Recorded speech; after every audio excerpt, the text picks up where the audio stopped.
Hello friends, good morning all of you. आप सभी का स्वागत है आपके अपने यूट्यूब चैनल की कॉन्सेप्ट पर। आज का जो टॉपिक है हमारा वो टॉपिक है प्रत्यय। तो बिना देर करते हुए चलते हैं अपने टॉपिक की तरफ। आइए देखते हैं प्रत्यय क्या है। तो साफ कह रहा है कि प्रत्यय उस शब्द को कहा जाता है जो किसी दूसरे शब्द के अंत में जुड़कर अपनी प्रकृति के अनुसार अर्थ में परिवर्तन कर देता है। कहा जा रहा है कि प्रत्यय उस शब्द को कहा जाता है जो किसी दूसरे शब्द के साथ जुड़ करके किसी दूसरे शब्द के अंत में जुड़ करके और वो अपनी प्रकृति के अनुसार उस शब्द के अर्थ में परिवर्तन कर देता है। यही प्रत्यय कहलाता है। प्रत्यय का संधि विच्छेद क्या होगा, ये प्रत्यय का अर्थ क्या होता है, तो ये प्रत्यय है। प्रत्यय का संधि विच्छेद क्या होगा, यहां लिखा हुआ है प्रत्यय का संधि विच्छेद। प्रत्यय का संधि विच्छेद होगा प्रति प्लस अय। अगर प्रत्यय में पूछ दिया जाए, प्रत्यय में ही पूछ दिया जाए कि प्रत्यय में प्रत्यय क्या होगा, तो प्रत्यय का प्रत्यय जो है वो क्या हो जाएगा, अय। ये प्रत्यय अय। लेकिन इस प्रत्यय का संधि विच्छेद क्या होगा, तो प्रति प्लस अय। प्रति का अर्थ क्या होता है, तो साथ में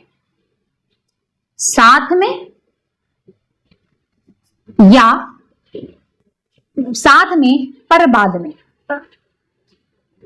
इसका अर्थ ये होता है साथ में पर बाद में। मतलब इसका मतलब क्या है, प्रति का मतलब यहां क्या कह रहा है कि साथ में तो है लेकिन क्या होगा, वो बाद में लिखाएगा, शुरू में नहीं लिखाता है। और साथ में तो होता है किसी शब्द के, लेकिन किसी शब्द के बाद में हो, साथ में होते हुए भी वो क्या हो, बाद में हो, उसे हम प्रत्यय कहते हैं। अब अय का मतलब क्या होता है, चलने वाला। मतलब साथ में है, किसी शब्द के साथ में है लेकिन बाद में है और बाद में होकर वो चल रहा है साथ साथ, तब उसे क्या कहेंगे, प्रत्यय कहेंगे। आइए इसके कुछ और भी इंपॉर्टेंट लाइंस देख लेते हैं। यहाँ कह रहा है कि प्रत्यय का पूरा अर्थ साथ में पर बाद में चलने वाला। प्रत्यय का पूरा अर्थ क्या होता है कि साथ में पर बाद में चलने वाला। प्रत्यय का पूरा अर्थ है साथ में पर बाद में चलने वाला।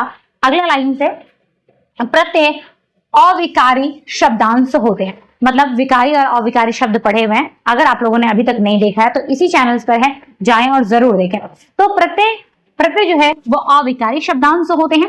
प्रत्यय का कोई स्वतंत्र अस्तित्व नहीं होता है। मतलब प्रत्यय कोई स्वतंत्र अस्तित्व है ही नहीं, प्रत्यय कभी भी अकेले नहीं हो सकता। तो प्रत्यय का जो है कोई भी स्वतंत्र अस्तित्व नहीं होता है। अब हम कुछ प्रत्यय को उदाहरण सहित समझ लें कि प्रत्यय क्या है। तो प्रत्यय क्या हो सकता है, जैसे सामाजिक का जब संधि विच्छेद करेंगे तो हो जाएगा समाज प्लस इक। ये इक जो है वो क्या हो जाएगा, प्रत्यय। यहां पर क्या है, सुगंधित का संधि विच्छेद क्या हो जाएगा, यहां लिख देती हूं, संधि विच्छेद। ये संधि विच्छेद बनाएंगे तो सुगंधित का संधि विच्छेद क्या हो जाएगा, सुगंध प्लस इत। यहां ये क्या हो जाएगा, इत हो जाएगा प्रत्यय। वैसे ये मिठास, तो मीठा प्लस आस, यहां पर आस क्या हो जाएगा, ये हो जाएगा प्रत्यय।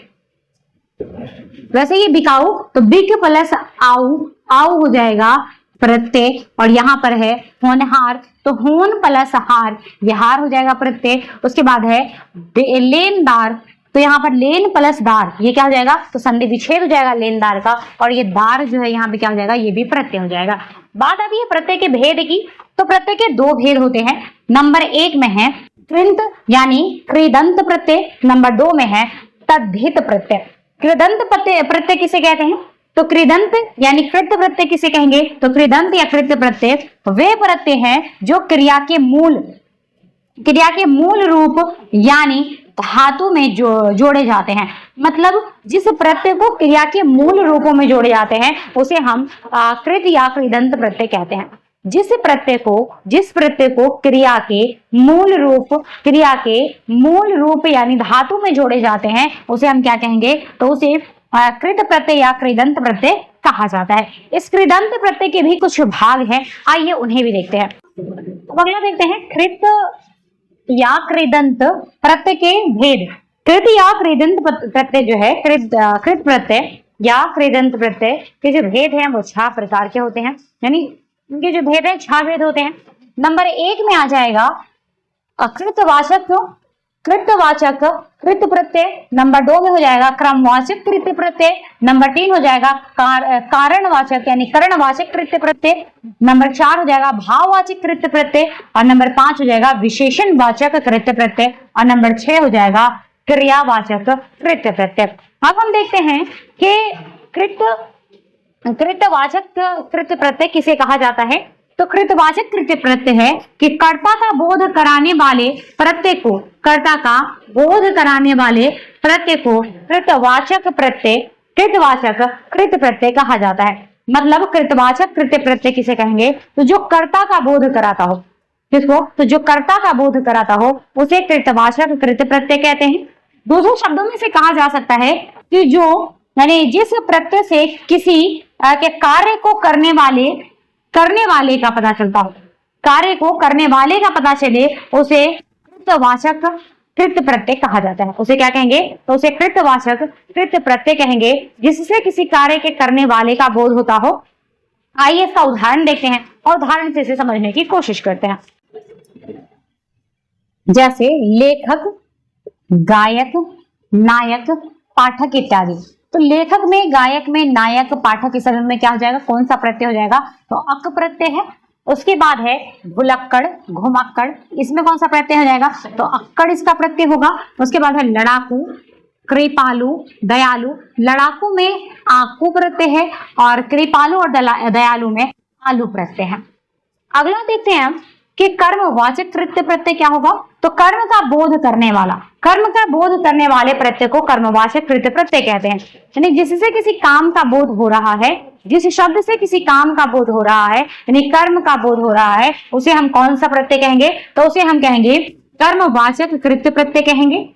अब इसका कुछ उदाहरण देखते हैं, जैसे बिछौना, खिलौना, और इन दोनों में कौन सा प्रत्यय होगा, तो औना प्रत्यय होगा। उसके बाद है सूंघना, पढ़ना, खाना, गाना, इसमें न प्रत्यय होगा। इसमें क्या होगा, न प्रत्यय होगा। तो कृत या कृदंत प्रत्यय के अभी 2 भेद पढ़ चुके हैं आप लोग। अब इसका रह गया कितना, तो 4 भेद है। 4 भेद ये, और अगले जो टॉपिक्स बचे हैं प्रत्यय की, ये सभी कल की क्लास में समाप्त हो जाएगी। आज के लिए केवल इतना ही, फिर मिलते हैं कल की क्लास में। अगर ये वीडियोस अच्छी लगती है तो आप इसे लाइक करें, सब्सक्राइब करें एवं शेयर करें, ज्यादा से ज्यादा लोगों तक पहुंचाने की कोशिश करें। धन्यवाद।